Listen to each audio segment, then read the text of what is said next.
ਪਿੰਡ 'ਚ। अच्छा हेलो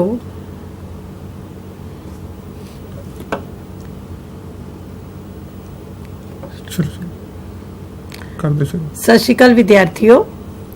ਸੱਚ ਕਰ ਸਾਰਿਆਂ ਨੂੰ।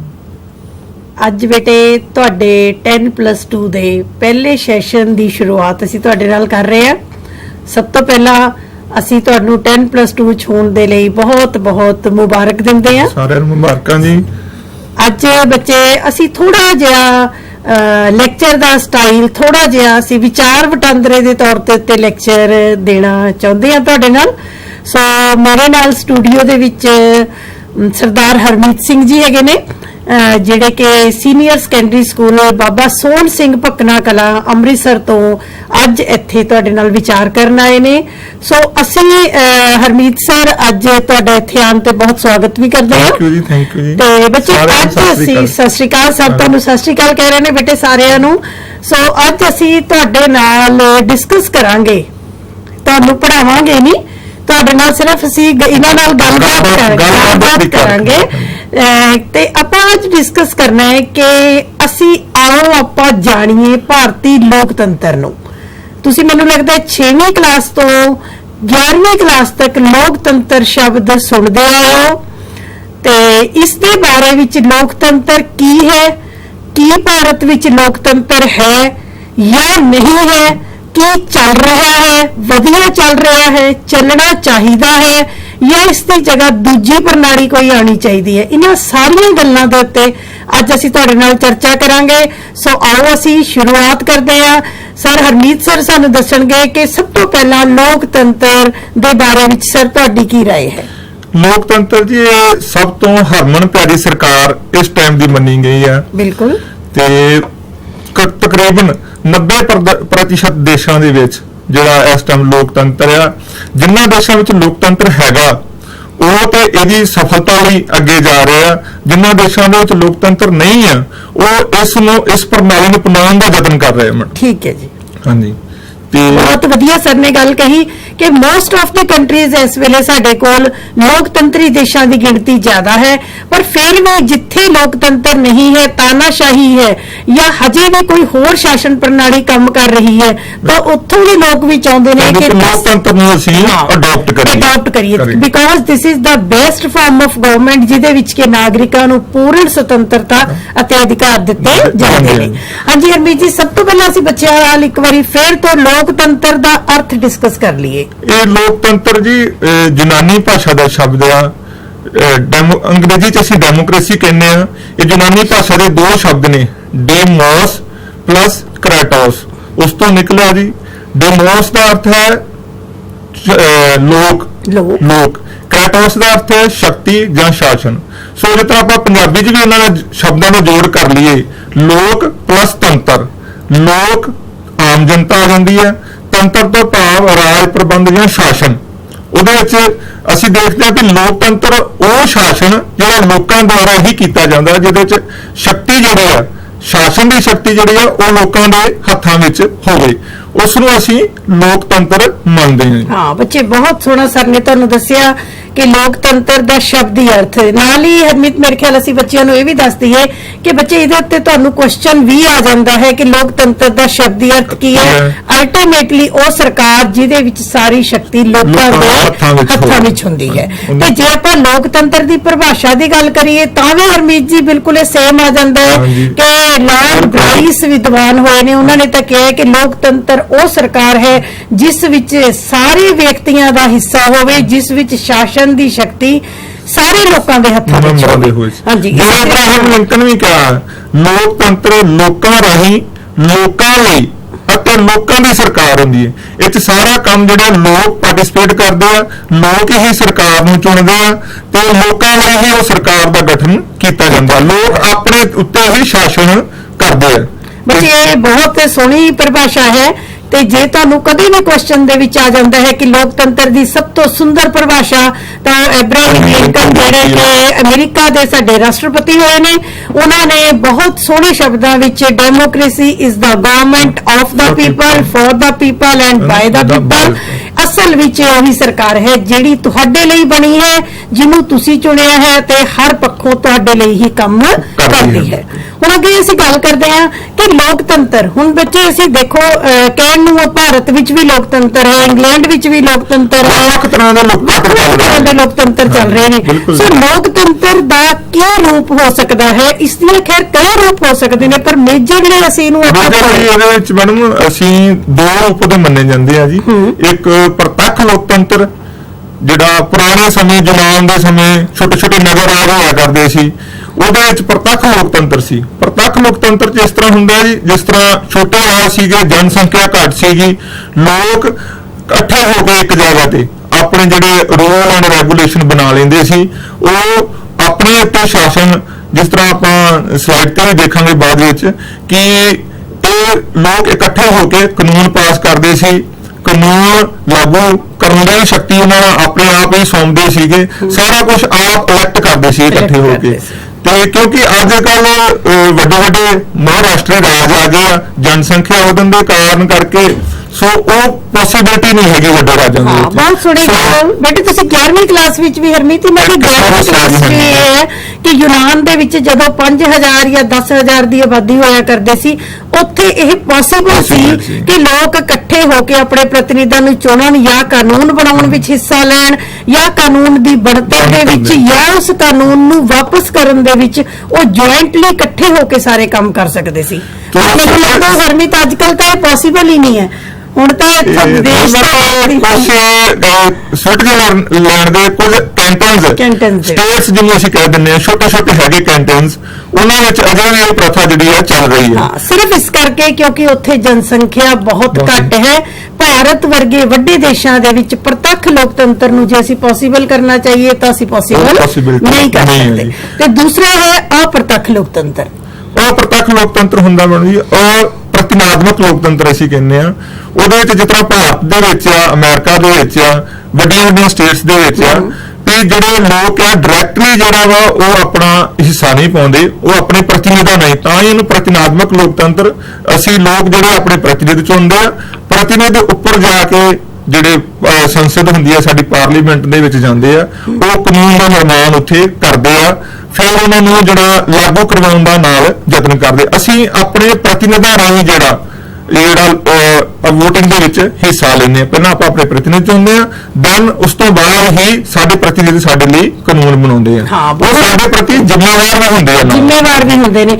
ਬਹੁਤ ਹੀ ਇੰਪੋਰਟੈਂਟ ਗੱਲ ਹੈ ਕਿ ਜਿਸ ਤਰ੍ਹਾਂ ਬੇਟੇ ਲੋਕ ਸਭਾ ਦੇ ਸਾਡੇ 545 ਮੈਂਬਰ ਜੋ ਅਸੀਂ ਚੁਣ ਕੇ ਭੇਜਦੇ ਆ ਸਾਰੇ ਦੇਸ਼ ਵਿੱਚ, ਉਹ ਸਾਡੇ 545 ਮੈਂਬਰ ਪੂਰੇ ਸਾਡੇ ਦੇਸ਼ ਨੂੰ ਰਿਪਰੈਜ਼ੈਂਟ ਕਰਦੇ ਆ। ਇਸੇ ਤਰ੍ਹਾਂ ਮੈਂ ਤੁਹਾਨੂੰ ਦੱਸਣਾ ਚਾਹਾਂਗੀ ਕਿ ਪੰਜਾਬ ਲੋਕ ਸਭਾ ਦੇ ਵਿੱਚ 13 ਮੈਂਬਰ ਅਤੇ ਰਾਜ ਸਭਾ ਦੇ ਵਿੱਚ 7 ਮੈਂਬਰ ਚੁਣ ਕੇ ਭੇਜਦੇ ਆ। ਜਿਹੜੇ ਇਹ ਟੋਟਲ ਉੱਥੇ ਸਾਡੇ 20 ਮੈਂਬਰ ਹੋਣਗੇ, ਇਹ ਪੂਰੇ ਪੰਜਾਬ ਨੂੰ ਰਿਪਰੈਜ਼ੈਂਟ ਕਰਨਗੇ। ਸੋ ਅੱਜ ਕੱਲ ਇਹੀ ਪੋਸੀਬਲ ਹੈ ਕਿ ਅਪ੍ਰਤੱਖ ਲੋਕਤੰਤਰ, ਜਿਸ ਨੂੰ ਕਿ ਪ੍ਰਤੀਨਿਧੀ ਲੋਕਤੰਤਰ ਵੀ ਕਿਹਾ ਜਾਂਦਾ ਹੈ, ਇਹ ਹੀ ਅੱਜ ਕੱਲ ਸੰਭਵ ਹੋ ਸਕਦਾ ਹੈ। ਹੁਣ ਅਸੀਂ ਗੱਲ ਕਰਦੇ ਹਾਂ ਸਰ, ਰੋਜ਼ ਅਸੀਂ ਖਬਰਾਂ ਸੁਣਦੇ ਆ, ਟੀਵੀ ਦੇ ਵਿੱਚ ਬੱਚੇ ਸੁਣਦੇ ਨੇ, ਅਸੀਂ ਸੁਣਦੇ ਆ ਕਿ ਕਿਤੇ ਨਾ ਕਿਤੇ ਮਤਲਬ ਭਾਰਤ ਵਿੱਚ ਪੂਰੀ ਤਰ੍ਹਾਂ ਲੋਕਤੰਤਰ ਹੋਣ ਦੇ ਬਾਵਜੂਦ ਵੀ ਕਈ ਵਾਰ ਸਾਨੂੰ ਲੱਗਦਾ ਹੈ ਕਿ ਕੀ ਭਾਰਤ ਵਿੱਚ ਸੱਚੀ ਮੁੱਚ ਲੋਕਤੰਤਰ ਹੈ। ਅੱਜ ਸਾਡੀ ਚਰਚਾ ਦਾ ਮੇਨ ਵਿਸ਼ਾ ਇਹ ਹੈ ਕਿ ਕੀ ਭਾਰਤ ਵਿੱਚ ਸੱਚਮੁੱਚ ਲੋਕਤੰਤਰ ਹੈ, ਕਿ ਲੋਕਾਂ ਨੂੰ ਉਨੇ ਅਧਿਕਾਰ ਪ੍ਰਾਪਤ ਹਨ।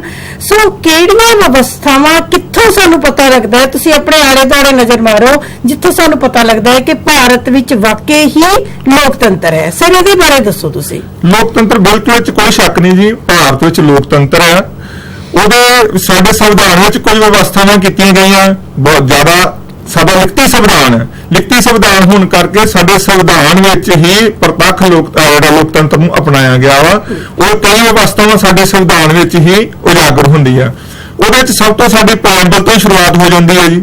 ਸਭ ਤੋਂ ਪਹਿਲਾਂ ਪ੍ਰੀਐਂਬਲ ਤੋਂ ਹੀ ਅਸੀਂ ਭਾਰਤ ਦੇ ਲੋਕ, ਜਿਹੜੀ ਸ਼ਕਤੀ, ਜਿਹੜੀ ਸ਼ਾਸਨ ਆ, ਅਸੀਂ ਭਾਰਤ ਦੇ ਲੋਕ, ਸ਼ਕਤੀ ਦਾ ਸੋਮਾ ਹੀ ਭਾਰਤ ਦੇ ਲੋਕ ਨੇ। ਬਹੁਤ ਸੋਹਣੀ ਲਾਈਨ ਤੁਹਾਨੂੰ ਯਾਦ ਆਏਗੀ +1 ਦੇ ਵਿੱਚ, ਅਸੀਂ ਭਾਰਤ ਦੇ ਲੋਕ। ਇਟ ਮੀਨਸ ਕਿ ਭਾਰਤ ਵਿੱਚ ਸ਼ਕਤੀ ਕਿਹਦੇ ਹੱਥ ਵਿੱਚ ਹੈ? ਲੋਕਾਂ ਦੇ ਹੱਥਾਂ ਵਿੱਚ। ਜੋ ਲਾਸਟ ਲਾਈਨ ਹੈ ਪ੍ਰੀਐਂਬਲ ਦੀ ਜੀ, ਪ੍ਰਸਤਾਵਨਾ ਦੀ, ਅਸੀਂ ਸੰਵਿਧਾਨ ਨੂੰ ਆਤਮ ਅਰਪਿਤ ਕਰਦੇ ਹਾਂ। ਬਿਲਕੁਲ। ਵੀ ਸੰਵਿਧਾਨ ਸਾਡੇ ਤੇ ਠੋਸਿਆ ਨਹੀਂ ਗਿਆ, ਅਸੀਂ ਉਸ ਨੂੰ ਆਪਣੇ ਆਪ, ਇਹ ਬੜੀ ਵੱਡੀ ਲੋਕਤੰਤਰ ਦੀ ਫੈਸਿਲਿਟੀ ਹੈ ਜੀ, ਜਿਹੜੀ ਵਿਵਸਥਾ ਕੀਤੀ ਗਈ ਹੈ ਕਿ ਅਸੀਂ ਸੰਵਿਧਾਨ ਸਾਡੇ ਤੇ ਠੋਸਿਆ ਨਹੀਂ, ਕਿਸੇ ਬਾਹਰੀ ਸ਼ਕਤੀ ਨੇ ਨਹੀਂ ਠੋਸਿਆ, ਸੰਵਿਧਾਨ ਨੂੰ ਅਸੀਂ ਆਪ ਅਡਾਪਟ ਕੀਤਾ, ਆਪਣੇ ਆਪਤ ਕੀਤਾ। ਇਹ ਸਭ ਤੋਂ ਵੱਡੀ ਸਾਡੀ ਪ੍ਰੀਐਮਬਲ ਤੋਂ ਸ਼ੁਰੂਆਤ ਹੋ ਜਾਂਦੀ ਹੈ ਜੀ। ਬਹੁਤ ਸੋਹਣੀ ਗੱਲ ਹੈ। ਦੂਸਰੀ ਇਸ ਤੋਂ ਇਲਾਵਾ ਬੇਟੇ ਜੇ ਤੁਸੀਂ ਦੇਖੋ ਲੋਕਤੰਤਰ, ਇੱਕ ਤੁਸੀਂ ਆਮ ਅਨਪੜ੍ਹ ਜਾਂ ਇੱਕ ਆਮ ਇਨਸਾਨ ਨੂੰ ਵੀ ਪੁੱਛੋਗੇ ਕਿ ਕਿੱਥੋਂ ਪਤਾ ਲੱਗਦਾ ਹੈ ਭਾਰਤ ਵਿੱਚ ਲੋਕਤੰਤਰ ਹੈ, ਤਾਂ ਉਹ ਸਭ ਤੋਂ ਪਹਿਲਾਂ ਤੁਹਾਨੂੰ ਜਵਾਬ ਦੇਗਾ ਕਿ ਭਾਰਤ ਵਿੱਚ ਸਾਰੇ ਬਾਲਗਾਂ ਨੂੰ 18 ਸਾਲ ਤੋਂ ਉੱਪਰ ਵਾਲੇ ਸਾਰਿਆਂ ਨੂੰ ਬਰਾਬਰ ਬਿਨਾਂ ਕਿਸੇ ਭੇਦਭਾਵ ਦੇ ਵੋਟ ਪਾਉਣ ਦਾ ਅਧਿਕਾਰ ਹੈ, ਜਿਹੜੀ ਕਿ ਲੋਕਤੰਤਰ ਦੀ ਸਭ ਤੋਂ ਵੱਡੀ, ਮੈਨੂੰ ਲੱਗਦਾ ਹੈ ਕਿ ਸਭ ਤੋਂ ਵੱਡੀ ਨੈਸੈਸਿਟੀ ਵੀ ਅਤੇ ਮਹੱਤਵਪੂਰਨ ਗੱਲ ਅਸੀਂ ਮੰਨੀ ਜਾ ਸਕਦੀ ਹੈ। ਤੇ ਦੂਸਰਾ ਅਧਿਕਾਰਾਂ ਦੀ ਗੱਲ ਆ ਜਾਂਦੀ ਹੈ ਜੀ। ਉਸ ਤੋਂ ਬਾਅਦ ਜੇ ਆਪਾਂ ਦੇਖਦੇ ਹਾਂ, ਆਮ ਆਦਮੀ ਨੂੰ ਪਤਾ ਹੁੰਦਾ ਵੀ ਅਧਿਕਾਰ, ਇਹ ਥੋੜੇ ਮੀਡੀਆ ਨੇ ਥੋੜਾ ਅਵੇਅਰ ਕਰ ਦਿੱਤਾ ਵਾ ਅਧਿਕਾਰਾਂ ਬਾਰੇ ਵੀ ਸਾਡੇ ਸੰਵਿਧਾਨ ਵਿੱਚ ਵੀ ਜਿਵੇਂ ਦੱਸਦੇ ਆਪਾਂ ਪੜਿਆ ਵਾ, ਸ਼ੁਰੂ ਤੋਂ ਪੜ੍ਹਦੇ ਆਏ ਆ, 6ਵੀਂ ਕਲਾਸ ਤੋਂ, ਛੋਟੀਆਂ ਕਲਾਸਾਂ ਤੋਂ ਵੀ ਅਧਿਕਾਰ ਸਾਨੂੰ ਮਿਲੇ ਹੋਏ ਆ, ਸੰਵਿਧਾਨ ਦੁਆਰਾ ਦਿੱਤੇ ਗਏ ਆ, 6 ਮੌਲਿਕ ਅਧਿਕਾਰ ਦਿੱਤੇ ਗਏ ਆ। ਧਾਰਾ 12 ਤੋਂ 35 ਤੱਕ ਉਹਨਾਂ ਦਾ ਵਿਸਥਾਰ ਪੂਰਵਕ ਵਰਣਨ ਦਿੱਤਾ ਗਿਆ ਸੰਵਿਧਾਨ ਦੇ ਵਿੱਚ। ਉਹ ਤੋਂ ਸਪਸ਼ਟ ਹੋ ਜਾਂਦਾ ਇਹ ਲੋਕਤੰਤਰੀ ਸਰਕਾਰਾਂ ਵਿੱਚ ਹੀ ਅਧਿਕਾਰ ਦਿੱਤੇ ਜਾਂਦੇ ਆ, ਤਾਨਾਸ਼ਾਹੀ ਸਰਕਾਰਾਂ ਵਿੱਚ ਇਹ ਮੌਲਿਕ ਅਧਿਕਾਰ ਪੋਸੀਬਲ ਨਹੀਂ ਹੁੰਦੇ। ਇਸੇ ਤਰੀਕੇ ਨਾਲ ਸੂਚਨਾ ਦਾ ਅਧਿਕਾਰ, ਤੁਹਾਨੂੰ ਸਿੱਖਿਆ ਦਾ ਅਧਿਕਾਰ, ਇਹ ਬੇਟੇ ਸਿੱਧੇ ਲੋਕਤੰਤਰ ਦਾ ਪ੍ਰਤੀਕ ਨੇ। ਇਸੇ ਤਰ੍ਹਾਂ ਜੇ ਅਸੀਂ ਗੱਲ ਕਰੀਏ ਮੌਲਿਕ ਅਧਿਕਾਰਾਂ ਤੋਂ ਇਲਾਵਾ ਸਾਨੂੰ ਨਿਰਦੇਸ਼ਕ ਸਿਧਾਂਤ, ਜਿਹੜੇ ਕਿ ਅਨੁਛੇਦ 36 ਤੋਂ 51 ਤੱਕ, ਇਹ ਸਾਡੇ ਲਈ ਨਹੀਂ ਬਲਕਿ ਸਾਡੀ ਸਰਕਾਰਾਂ ਲਈ ਨਿਰਦੇਸ਼ ਨੇ ਕਿ ਤੁਸੀਂ ਇਸ ਤਰ੍ਹਾਂ ਸ਼ਾਸਨ ਕਰਨਾ ਹੈ ਤਾਂ ਜੋ ਦੇਸ਼ ਦੇ ਵਿੱਚ ਸਮਾਜਿਕ ਅਤੇ ਆਰਥਿਕ ਕਲਿਆਣ ਕੀਤਾ ਜਾ ਸਕੇ। ਉਸ ਤੋਂ ਬਾਅਦ ਅਸੀਂ ਸੰਸਦੀ ਪ੍ਰਣਾਲੀ ਦੀ ਸਰਕਾਰ ਬਣਾਈ ਹੈ, ਕੇਂਦਰ ਵਿੱਚ ਵੀ ਅਤੇ ਰਾਜਾਂ ਵਿੱਚ ਵੀ। ਬਿਲਕੁਲ ਇਹ ਸੰਸਦੀ ਸਰਕਾਰ ਅਪਣਾਉਣ ਦਾ ਕਾਰਨ ਇਹ ਆ, ਇਸ ਤੋਂ ਸਪਸ਼ਟ ਹੁੰਦਾ ਕਿ ਇਹਨੂੰ ਜ਼ਿੰਮੇਵਾਰ ਸਰਕਾਰ ਮੰਨਿਆ ਜਾਂਦਾ। ਲੋਕਤੰਤਰ ਵਿੱਚ ਜਿਹੜੇ ਸਾਡੇ ਅਸੀਂ ਪ੍ਰਤੀਨਿਧ ਚੁਣ ਕੇ ਭੇਜਦੇ ਆ, ਉਹ ਸਾਡੇ ਲੋਕਾਂ ਦੇ ਪ੍ਰਤੀ ਜਿਹੜੇ ਆ ਉਹ ਜ਼ਿੰਮੇਵਾਰ ਹੁੰਦੇ। ਇਹ ਸੈਂਟਰ 'ਚ ਵੀ, ਕੇਂਦਰ ਸਰਕਾਰ ਵੀ ਜਿਹੜੀ ਆ ਸਾਡੀ ਸੰਸਦੀ ਪ੍ਰਣਾਲੀ ਆ, ਤੇ ਰਾਜ ਸਰਕਾਰ ਵਿੱਚ ਵੀ ਆਪਾਂ ਦੇਖਦੇ ਆ ਜਿਹੜਾ ਸਾਡਾ ਮੁਖੀ ਆ, ਨਾਮਾਤਰ ਦਾ ਮੁਖੀ ਆ ਰਾਸ਼ਟਰਪਤੀ ਆ, ਤੇ ਅਸਲੀ ਕਾਰਜਸਾਧਕ ਮੁਖੀ ਜਿਹੜਾ ਪ੍ਰਧਾਨ ਮੰਤਰੀ ਹੈ।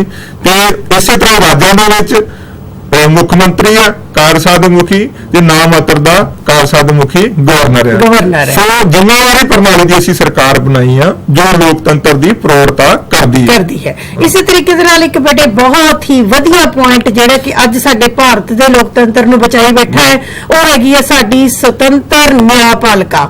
ਸੁਤੰਤਰ ਨਿਆਂਪਾਲਿਕਾ ਦਾ ਬੱਚੇ ਮੈਂ ਤੁਹਾਨੂੰ ਦੱਸਣਾ ਚਾਹੁੰਦੀ ਹਾਂ ਕਿ ਸਾਡੀ ਨਿਆਂਪਾਲਿਕਾ, ਨਿਆਇਕ ਢਾਂਚਾ, ਸਾਡੀ ਹਾਈ ਕੋਰਟ, ਸਾਡੀਆਂ ਸੁਪਰੀਮ ਕੋਰਟਸ ਇੰਨੀਆਂ ਕੁ ਸੁਤੰਤਰ ਨੇ ਕਿ ਉਹ ਸਰਕਾਰ ਦੇ ਕਿਸੇ ਵੀ ਗਲਤ ਨਿਰਣੇ ਨੂੰ, ਗਲਤ ਕਾਨੂੰਨ ਨੂੰ, ਵੱਡੇ ਤੋਂ ਵੱਡੇ ਅਧਿਕਾਰੀ ਦੇ ਨਿਰਣੇ ਨੂੰ ਵੀ ਉਹ ਚੇਂਜ ਕਰ ਸਕਦੀਆਂ ਹੈ। ਰਾਤ ਅਸੀਂ ਨਿਊਜ਼ ਦੇ ਵਿੱਚ ਦੇਖ ਰਹੇ ਸੀ ਹਰਮੀਤ, ਬਹੁਤ ਸੋਹਣਾ ਕਿ ਕਲੱਬਸ ਦੇ ਉੱਤੇ, ਡਾਂਸ ਕਲੱਬਸ ਦੇ ਉੱਤੇ ਪਾਬੰਦੀ ਲਗਾਈ ਗਈ। ਸੋ ਹਾਈ ਕੋਰਟ ਨੇ ਉੱਥੇ ਫੈਸਲਾ ਦਿੱਤਾ ਕਿ ਡਾਂਸ ਕਲੱਬਸ ਦੇ ਉੱਤੇ ਪਾਬੰਦੀ ਨਾ ਲਾਈ ਜਾਵੇ, ਇਹ ਲੋਕਾਂ ਦੀ ਰੋਜ਼ੀ ਰੋਟੀ ਦਾ ਸਾਧਨ ਹੈ, ਇਹਦੇ ਲਈ ਨਿਯਮ ਤਾਂ ਬਣਾਏ ਜਾਣ। ਇਸ ਤੋਂ ਇਲਾਵਾ ਜੇਕਰ ਸਰਕਾਰ ਉੱਤਰਾਖੰਡ ਦੇ ਵਿੱਚ ਰੀਸੈਂਟਲੀ ਬੇਟੇ ਤੁਸੀਂ ਦੇਖੋ, ਉੱਤਰਾਖੰਡ ਦੇ ਵਿੱਚ ਜੋ ਰਾਸ਼ਟਰਪਤੀ ਰਾਜ ਲੱਗਿਆ ਉਹ ਬੇਸ਼ੱਕ ਕੇਂਦਰ ਸਰਕਾਰ ਦੇ ਇਸ਼ਾਰੇ ਤੇ ਹੋਇਆ, ਪਰ ਉਹਦੇ ਲਈ ਵੀ ਸਾਡੀ ਨਿਆਂਪਾਲਿਕਾ ਨੇ ਚੈਲੰਜ ਕੀਤਾ ਉਸ ਨੂੰ। ਸੋ ਸਾਡੇ ਦੇਸ਼ ਵਿੱਚ ਮੈਨੂੰ ਲੱਗਦਾ ਹੈ ਹਰਮੀਤ ਜੀ, ਨਿਆਂਪਾਲਿਕਾ ਨਾ ਹੋਵੇ ਤਾਂ ਸ਼ਾਇਦ ਲੋਕਤੰਤਰ ਪੋਸੀਬਲ ਨਹੀਂ ਹੋ ਸਕਦਾ। ਇਹ ਜਿਹੜੇ ਨੇਤਾ ਨੇ ਸਾਡੇ ਇਹਨੂੰ ਤਾਨਾਸ਼ਾਹੀ ਕਨਵਰਟ ਕਰ ਸਕਦੇ ਨੇ। ਬਹੁਤ ਸੋਹਣੀ ਗੱਲ ਹੈ। ਤੇ ਅੱਗੇ ਜੀ ਕਾਨੂੰਨ ਦਾ ਸ਼ਾਸਨ ਹੈ, ਸਾਡੇ ਰੂਲ ਆਫ ਲਾ ਆ, ਭਾਵੇਂ ਕੋਈ ਵੀ ਆ ਉਹਦੇ ਕਾਨੂੰਨ ਦੇ ਸਾਹਮਣੇ ਸਾਰੇ ਬਰਾਬਰ ਨੇ। ਜੇ ਕੋਈ ਵਿਅਕਤੀ ਗੁਨਾਹ ਕਰਦਾ ਵਾ, ਚਾਹੇ ਉਹ ਰਾਸ਼ਟਰਪਤੀ ਆ ਜਾਂ ਕੋਈ ਮੰਤਰੀ ਆ ਜਾਂ ਕਿਸ ਤਰ੍ਹਾਂ ਵੀ ਆ, ਕਾਨੂੰਨ ਦਾ ਸ਼ਾਸਨ ਆ।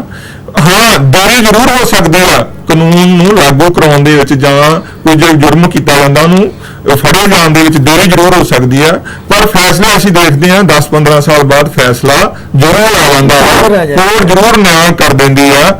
ਅਸੀਂ ਹੁਣ ਰੀਸੈਂਟਲੀ ਦੇਖਿਆ 25 ਸਾਲ ਬਾਅਦ ਇੱਕ ਫੈਸਲਾ ਆਇਆ ਜੀ ਪੰਜਾਬ ਦੇ ਵਿੱਚ, ਅੱਜ ਤੋਂ 25 ਸਾਲ ਪਹਿਲਾਂ ਕੋਈ ਨਜਾਇਜ਼ ਬੰਦੇ ਮਾਰੇ ਸੀਗੇ, ਉਹਨਾਂ ਦੇ ਵਾਰਸਾਂ ਨੇ 25 ਸਾਲ ਤੱਕ ਕਾਨੂੰਨ ਦੀ ਲੜਾਈ ਕਰਕੇ ਉਹ ਹੁਣ ਉਹਨਾਂ ਨੂੰ, ਉਹਨਾਂ ਦੇ ਜਿਹੜੇ ਨਿਰਦੋਸ਼ ਸਾਬਤ ਹੋਏ ਆ ਘਰ ਵਾਲੇ ਉਹਨਾਂ ਦੇ, ਉਹ ਬਹੁਤ ਖੁਸ਼ ਹੋਏ। ਟੀਵੀ ਤੇ ਆ ਰਿਹਾ ਸੀਗਾ ਕਿ ਕਾਨੂੰਨ ਦਾ ਸ਼ਾਸਨ ਸਾਡਾ ਦੇ ਨਿਆਂਪਾਲਿਕਾ ਦੇ ਵਿੱਚ ਤੇ ਕਾਨੂੰਨ ਦੇ ਵਿੱਚ ਵਿਸ਼ਵਾਸ ਵਧਿਆ। ਇਹ ਲੋਕਤੰਤਰ ਦੀ ਸਭ ਤੋਂ ਅਹਿਮ ਗੱਲ ਹੈ ਜੀ, ਕਾਨੂੰਨ ਦਾ ਸ਼ਾਸਨ ਹੈ। ਬੱਚੇ ਆ ਵੀ ਤੁਹਾਡੀ ਬਹੁਤ, ਤੁਸੀਂ ਤੁਹਾਡੇ ਆਪਣੇ ਇੱਕ ਬੜੇ favourite hero sir Salman Khan ਅਸੀਂ ਦੇਖੋ ਉਹਨਾਂ ਦਾ ਕਿੰਨੀ ਦੇਰ ਬਾਅਦ ਕੇਸ ਜੋ ਵੀ ਉਹਨਾਂ ਦਾ ਕਾਲੇ ਹਿਰਨ ਦਾ ਮੁਕੱਦਮਾ ਸੀ ਜਾਂ ਇੱਕ ਹੋਰ ਘਟਨਾ ਦਾ ਮੁਕੱਦਮਾ ਸੀ, ਇੱਥੋਂ ਇਹ ਦੱਸਣਾ ਚਾਹੁੰਦੇ ਆ ਤੁਹਾਨੂੰ ਕਿ ਸਾਡੇ ਦੇਸ਼ ਵਿੱਚ ਵੱਡੇ ਤੋਂ ਵੱਡੇ ਕਿਸੇ ਬੰਦੇ ਦੇ ਉੱਤੇ ਵੀ ਜਦੋਂ ਕਾਨੂੰਨ ਲਾਗੂ ਹੁੰਦਾ ਤਾਂ ਉਹ ਬਿਲਕੁਲ ਇਕੁਅਲ ਬੇਸਿਸ ਤੇ ਕੀਤਾ ਜਾਂਦਾ ਹੈ। ਇਸ ਤਰੀਕੇ ਦੇ ਨਾਲ ਇਸ ਤੋਂ ਇਲਾਵਾ ਸਾਡਾ ਦੇਸ਼ ਇੱਕ ਧਰਮ ਨਿਰਪੱਖ ਦੇਸ਼ ਹੈ। ਧਰਮ ਨਿਰਪੱਖ ਦੇਸ਼ ਹੋਣਾ ਇਹ ਵੀ ਇੱਕ ਸਾਡੇ ਲੋਕਤੰਤਰ ਦੀ ਪਛਾਣ ਹੈ। ਬਿਲਕੁਲ। ਉਹ ਨਾਲ ਮੈਨੂੰ ਇਹਦੇ ਵਿੱਚ ਆਪਾਂ ਪਹਿਲਾਂ ਨਹੀਂ ਸੀ ਸਾਡੇ ਪ੍ਰਾਇਮਰੀ ਦੇ ਵਿੱਚ ਧਰਮ ਨਿਰਪੱਖ ਰਾਜ ਨਹੀਂ ਸੀ ਲਿਖਿਆ, 12ਵੀਂ ਸੋਧ ਰਾਹੀਂ ਅਸੀਂ ਧਰਮ ਨਿਰਪੱਖ ਰਾਜ ਜਿਹੜਾ ਉਹ ਸ਼ਬਦ ਪ੍ਰਸਤਾਵਨਾ ਦੇ ਵਿੱਚ ਐਡ ਕਰਕੇ ਭਾਰਤ ਨੂੰ ਅਸੀਂ ਦੇਖਦੇ ਹਾਂ ਭਾਰਤ ਵਿੱਚ ਕਿੰਨੇ ਧਰਮ ਹੈ, ਬਹੁਤ ਜ਼ਿਆਦਾ ਧਰਮ ਨੇ, ਸਾਰੇ ਧਰਮਾਂ ਦਾ ਸਤਿਕਾਰ ਕੀਤਾ ਜਾਂਦਾ, ਰਾਜ ਦਾ ਦੇ ਵਿੱਚ ਕੋਈ ਧਰਮ ਨਹੀਂ ਹੈ। ਸੋ ਅਸੀਂ ਇਹਨੂੰ ਧਰਮ ਨਿਰਪੱਖ ਰਾਜ ਜਿਹੜਾ ਇਹ ਵੀ ਲੋਕਤੰਤਰ ਦੀ ਇੱਕ ਪਛਾਣ ਆ ਕਿ ਜਿਸ ਤਰ੍ਹਾਂ ਆਪਾਂ ਮੁਸਲਿਮ ਕੰਟਰੀਜ਼ ਦੇਖਦੇ ਹਾਂ ਉਹ ਉਹਨਾਂ ਨੇ ਧਰਮ ਨਿਰਪੱਖ ਰਾਜ ਨਹੀਂ ਹੁੰਦਾ, ਉਹ ਇਸਲਾਮਿਕ ਸਟੇਟਸ ਨੇ ਜਿਸ ਤਰ੍ਹਾਂ ਜਿਵੇਂ ਸਾਡਾ ਗੁਆਂਢੀ ਦੇਸ਼ ਪਾਕਿਸਤਾਨ ਉਹ ਧਰਮ ਨਿਰਪੱਖ ਰਾਜ ਨਹੀਂ ਹੈਗਾ ਜੀ। ਭਾਰਤ ਜਿਹੜਾ ਧਰਮ ਨਿਰਪੱਖ ਰਾਜ ਆ, ਸੋ ਇਹ ਲੋਕਤੰਤਰ ਦਾ ਬਹੁਤ ਵੱਡਾ ਇਹ ਆਪਾਂ ਜੀ ਵਿਸ਼ੇਸ਼ਤਾ ਕਹਿ ਸਕਦੇ ਹਾਂ ਜੀ। ਇਸੇ ਤਰੀਕੇ ਦੇ ਨਾਲ ਬੇਟਾ ਇੱਕ ਲੋਕਤੰਤਰ ਦੀ ਜੜ ਜਿਹਨੂੰ ਆਪਾਂ ਲੋਕਤੰਤਰ ਦਾ ਬੇਸ ਕਹਿੰਦੇ ਆ, ਨੀਂਹ ਕਹਿੰਦੇ ਆ, ਉਹ ਸਾਡਾ ਹੈਗਾ ਕਿ ਹੇਠਲੇ ਪੱਧਰ ਦੇ ਉੱਤੇ ਲੋਕਤੰਤਰ ਦੀ ਸਥਾਪਨਾ।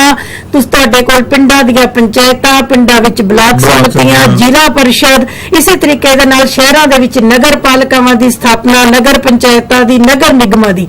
ਮਤਲਬ ਕਿ ਅਸੀਂ ਵੱਡੇ ਲੋਕਤੰਤਰ ਤੋਂ ਪਹਿਲਾਂ ਸਟਾਰਟਿੰਗ ਕਿੱਥੋਂ ਕੀਤੀ ਹੈ? ਗ੍ਰਾਸ ਸਾਡੀ ਡੈਮੋਕ੍ਰੇਸੀ ਹੈਗੀ ਹੈ। ਡੈਮੋਕ੍ਰੇਸੀ ਵੱਖਰਾ ਪਲੱਸ 2 ਦੇ ਵਿੱਚ ਚੈਪਟਰ ਆਏ ਤੁਹਾਡੇ ਬਹੁਤ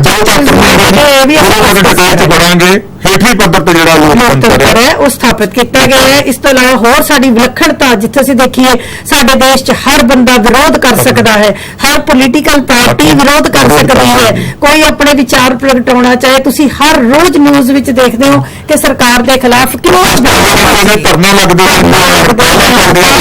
ਹੈ, ਪੁਤਲੇ ਸਾੜੇ ਜਾਂਦੇ ਨੇ, ਪਾਰਲੀਮੈਂਟ ਦੇ ਵਿੱਚ ਬਹਿਸ ਹੁੰਦੀ ਹੈ, ਹਰ ਇੱਕ ਬੰਦਾ ਆਪਣੇ ਵਿਚਾਰ ਪੇਸ਼ ਕਰ ਸਕਦਾ ਹੈ। ਸੋ ਇਹਨਾਂ ਸਾਰੀਆਂ ਚੀਜ਼ਾਂ ਤੋਂ ਜੇ ਅਸੀਂ ਤੁਹਾਨੂੰ ਥੋੜੇ ਜਿਹੇ ਸਲਾਈਡ ਦੇ ਵਿੱਚ ਵੀ ਬੇਟੇ ਦਿਖਾ ਦਿੰਨੇ ਆ। ਅਸੀਂ ਜੇ ਤੁਸੀਂ ਸਲਾਈਡ ਨੂੰ ਧਿਆਨ ਨਾਲ ਦੇਖੋ ਤਾਂ ਇਹ ਸਾਰੇ ਪੁਆਇੰਟ ਨੇ ਜਿਨ੍ਹਾਂ ਤੋਂ ਪਤਾ ਲੱਗਦਾ ਹੈ ਕਿ ਭਾਰਤ ਵਿੱਚ ਕਿਹਦੀ ਸਥਾਪਨਾ ਕੀਤੀ ਗਈ ਹੈ, ਲੋਕਤੰਤਰ ਦੀ ਸਥਾਪਨਾ ਕੀਤੀ ਗਈ ਹੈ।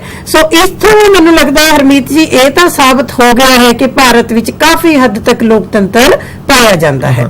ਹੁਣ ਅਸੀਂ ਗੱਲ ਕਰਾਂਗੇ ਕਿ ਭਾਰਤ ਵਿੱਚ ਲੋਕਤੰਤਰ ਤਾਂ ਹੈ ਪਰ ਕੋਈ ਐਸੇ ਕਾਰਨ ਨੇ, ਕੁਝ ਐਸੇ ਸਮਾਜਿਕ ਆਰਥਿਕ ਸਾਡੇ ਆਲੇ ਦੁਆਲੇ ਦੇ ਕੁਝ ਐਸੇ ਤੱਤ ਨੇ ਜਿਹੜੇ ਕਿ ਸਾਡੇ ਲੋਕਤੰਤਰ ਨੂੰ ਹਿਲਾ ਰਹੇ ਨੇ, ਖੋਖਲਾ ਕਰ ਰਹੇ ਨੇ।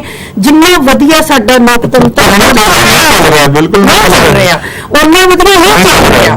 ਕਈ ਵਾਰ ਤੁਸੀਂ ਮੈਨੂੰ ਲੱਗਦਾ ਸੀ ਆਪਸ ਵਿੱਚ ਵੀ ਗੱਲ ਕਰਦੇ ਹਰ ਗੱਲ ਤੇ ਵੀ ਇਸ ਤਰ੍ਹਾਂ ਹੈ ਤਾਂ ਕਾਹਦਾ ਲੋਕਤੰਤਰ ਹੈ, ਭ੍ਰਸ਼ਟਾਚਾਰ ਇੰਨਾ ਹੈ ਤਾਂ ਕਾਹਦਾ ਲੋਕਤੰਤਰ ਹੈ, ਕੋਈ ਗਲਤ ਕੰਮ ਕਰੀ ਜਾ ਰਿਹਾ ਹੈ ਤਾਂ ਕਾਹਦਾ ਲੋਕਤੰਤਰ ਹੈ। ਸੋ ਇਹ ਉਹ ਤੱਤ ਨੇ ਜਿਹੜੇ ਕਿ ਸੱਚੀ ਮੁੱਚੀ ਸਾਡੇ ਲੋਕਤੰਤਰ ਨੂੰ ਖੋਖਲਾ ਕਰ ਰਹੇ ਨੇ। ਸਰ ਅਸੀਂ ਬੱਚਿਆਂ ਨਾਲ ਡਿਸਕਸ ਕਰਾਂਗੇ ਇਹਨਾਂ ਤੱਤਾਂ ਬਾਰੇ। ਮੈਨੂੰ ਇਸ ਲੋਕਤੰਤਰ ਜਿਹੜੀ ਪ੍ਰਣਾਲੀ ਉਹ ਇਕੱਲਤਾ ਦੇ ਵਿੱਚ ਕੰਮ ਨਹੀਂ ਕਰਦੀ। ਇਹ ਹਰ ਇੱਕ ਦੇਸ਼ ਦਾ ਜਿਹੜਾ ਵੱਖਰਾ ਵੱਖਰਾ এনवायरमेंट ਹੁੰਦਾ, ਸਮਾਜਿਕ, ਆਰਥਿਕ, ਰਾਜਨੀਤਿਕ ਅਲੱਗ-ਅਲੱਗ এনवायरमेंट ਆ। ਜਿਵੇਂ ਆਪਾਂ ਗੁਆਂਢੀ ਦੇਸ਼ ਦੇਖਦੇ ਆ ਆਪਣੇ ਪਾਕਿਸਤਾਨ ਆ, ਨੇਪਾਲ ਆ, ਬੰਗਲਾਦੇਸ਼ ਆ, ਉਹਨਾਂ ਵਿੱਚ ਇਹ ਜਿਹੜੀਆਂ ਆਰਥਿਕ ਤੇ ਸਮਾਜਿਕ ਤੱਤ ਆ ਉਹ ਠੀਕ ਨਹੀਂ ਹੈਗੇ। ਉੱਥੇ ਤਾਨਾਸ਼ਾਹੀ ਆਪਾਂ ਜਿਵੇਂ ਕਹਿ ਸਕਦੇ ਆ, ਫੌਜੀ ਤਾਨਾਸ਼ਾਹੀ ਆ ਜਾਂਦੀ ਹੈ। ਸਾਡੇ ਫਿਰ ਵੀ ਜਿਹੜੇ ਇੱਥੇ ਲੋਕਤੰਤਰ ਆ ਬਟ ਉਹਦੇ ਨਾਲ ਜਿਹੜੀਆਂ ਹਿੰਡਰੈਂਸਸ ਜਿਹੜੀਆਂ ਆ ਰਹੀਆਂ ਵਾ ਜਿਹੜੇ ਪ੍ਰਭਾਵਿਤ ਕਰਦੇ ਲੋਕਤੰਤਰ ਨੂੰ, ਤਾਂ ਸਭ ਤੋਂ ਪਹਿਲਾਂ ਸਮਾਜਿਕ ਤੇ ਆਰਥਿਕ ਅਸਮਾਨਤਾਵਾਂ ਅਸੀਂ ਦੇਖਦੇ ਹਾਂ।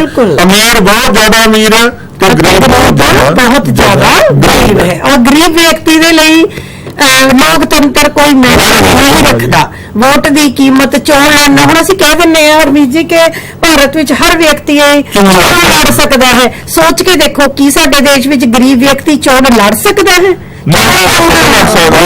ਚੋਣਾਂ ਇੰਨਾ ਖਰਚਾ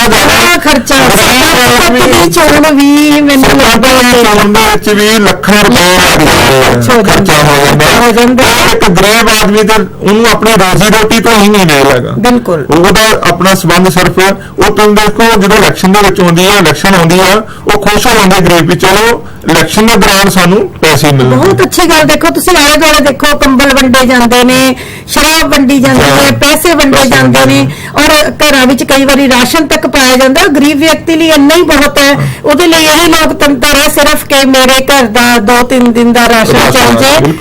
ਇਹ ਇੱਕ ਬਹੁਤ ਜ਼ਰੂਰੀ ਤੱਤ ਹੈ। ਇਹਦੇ ਨਾਲ ਹੀ ਸਰ ਜੁੜਾ ਹੋਇਆ ਬੇਰੁਜ਼ਗਾਰੀ ਹੈ ਜੀ। ਦੇਖੋ ਜੀ, ਬੇਰੁਜ਼ਗਾਰੀ ਸਰਕਾਰ ਤੇ ਕਹਿੰਦੀ ਜੌਬਸ ਪ੍ਰੋਵਾਈਡ ਕਰ ਰਹੇ ਆ, ਪਰ ਬੇਰੁਜ਼ਗਾਰ ਸਾਡੇ ਬ੍ਰੇਨ ਡਰੇਨ ਹੋ ਰਿਹਾ। ਵਿਦੇਸ਼ ਤੁਰੇ ਜਾ ਰਹੇ ਲੋਕ, ਬਾਹਰ ਦੇ ਦੇਸ਼ ਖੁਸ਼ਹਾਲ ਹੁੰਦੇ ਜਾ ਰਹੇ। ਸਾਡਾ ਜਿਹੜਾ ਦੇਸ਼ ਹੈ ਉਹ ਕਿਸੇ ਪਾਸੇ ਨਹੀਂ, ਬੇਰੁਜ਼ਗਾਰੀ ਦਾ ਰੋਜ਼ਗਾਰ ਹੀ ਨਹੀਂ ਤੇ ਕੀ ਕਰਨਗੇ। ਲੋਕਤੰਤਰ ਕਾਹਦਾ ਲੋਕਤੰਤਰ? ਕਹਿੰਦੇ ਅਸੀਂ ਨਾਲੋਂ ਤੇ ਤਾਨਾਸ਼ਾਹੀ ਚੰਗੀ ਹੈ। ਕਈ ਵਾਰੀ ਅਸੀਂ ਕਹਿੰਦੇ ਸੁਣਿਆ ਬਜ਼ੁਰਗਾਂ ਨੂੰ ਵੀ ਇਹਦੇ ਨਾਲ ਅੰਗਰੇਜ਼ਾਂ ਦਾ ਰਾਜ ਵਧੀਆ ਸੀ। ਤੁਸੀਂ ਵੀ ਸੁਣੋਗੇ, ਜੇ ਮੰਨ ਲਓ ਤੁਸੀਂ ਪੜ੍ਹੇ ਲਿਖੇ ਹੋ, ਤੁਹਾਨੂੰ ਕੰਮ ਹੀ ਨਹੀਂ ਮਿਲ ਰਿਹਾ, ਤੁਸੀਂ ਗਰੀਬ ਹੋ, ਤਾਂ ਤੁਹਾਡੀ ਕੋਈ ਪਛਾਣ ਹੀ ਨਹੀਂ ਹੈ, ਤਾਂ ਤੁਹਾਨੂੰ ਕੋਈ ਆ ਕੇ ਪੁੱਛੇ ਕਿ ਤੁਸੀਂ ਇੱਕ ਲੋਕਤੰਤਰੀ ਦੇਸ਼ 'ਚ ਰਹਿੰਦੇ ਹੋ, ਮੈਨੂੰ ਲੱਗਦਾ ਤੁਸੀਂ ਵੀ ਰੱਖ ਕੇ ਕਹੋਗੇ ਕਿ ਕਾਹਦਾ ਲੋਕਤੰਤਰ ਹੈ, ਮੇਰੇ ਲਈ ਇੱਥੇ ਕੋਈ ਲੋਕਤੰਤਰ ਨਹੀਂ। ਇਸੇ ਤਰੀਕੇ ਦੇ ਨਾਲ ਸਾਡੀ ਜਾਤ ਪਾਤ, ਛੂਤ ਛਾਤ, ਸਾਡੀ ਸੰਪਰਦਾਇਕਤਾ, ਇਹ ਕੁਝ ਇੱਕ ਐਸੇ ਪੁਆਇੰਟ ਨੇ ਜਿਹੜੇ ਕਿ ਚਾਹੁੰਦੇ ਹੋਏ ਵੀ ਸਾਡੇ ਲੋਕਤੰਤਰ ਨੂੰ ਵਧੀਆ ਲੋਕਤੰਤਰ ਨਹੀਂ ਦੇ ਸਕਦੇ। ਸਰ ਇਹਨਾਂ ਬਾਰੇ ਥੋੜਾ ਜਿਹਾ ਬੱਚਿਆਂ ਨੂੰ ਚਾਨਣਾ ਪਾਓ। ਸੰਪਰਦਾਇਕਤਾ ਜਿਵੇਂ ਜੀ ਸ਼ੁਰੂ ਤੋਂ ਰੀਸੈਂਟਲੀ ਅਸੀਂ ਦੇਖਿਆ, ਹੁਣੇ ਦੰਗੇ ਹੋ ਰਹੇ ਆ, ਯੂਨੀਵਰਸਿਟੀ 'ਚ ਦੇਖ ਲਓ ਦੰਗੇ ਹੋ ਰਹੇ ਆ, ਕਿਤੇ ਨਾ ਕਿਤੇ ਕੋਈ ਨਾ ਕੋਈ ਇਦਾਂ ਦੀ ਗੱਲ ਘਟਨਾ ਵਾਪਰ ਜਾਂਦੀ ਹੈ ਜਿਹੜੀ ਸੰਪਰਦਾਇਕਤਾ ਨੂੰ ਇੱਕ ਮੀਡੀਆ ਨਾਲ ਤੂਲ ਦੇ ਦਿੰਦਾ, ਉਹਦੇ ਨਾਲ ਹੀ ਦੰਗੇ ਭੜਕਣ ਦਾ ਸੰਭਾਵਨਾ ਜਿਹੜੀ ਆ ਵੱਧ ਜਾਂਦੀ ਆ। ਸਮਾਜਿਕ ਤੇ ਤਣਾਅ ਦੇਖਦੇ ਆਪਾਂ ਭਾਰਤ ਦੇ 270 ਜ਼ਿਲ੍ਹਿਆਂ ਵਿੱਚ ਮਾਓਵਾਦੀ ਜਿਹੜੇ ਪ੍ਰਵਿਰਤੀਆਂ ਉਹ ਲਗਾਤਾਰ ਵਧ ਰਹੀਆਂ।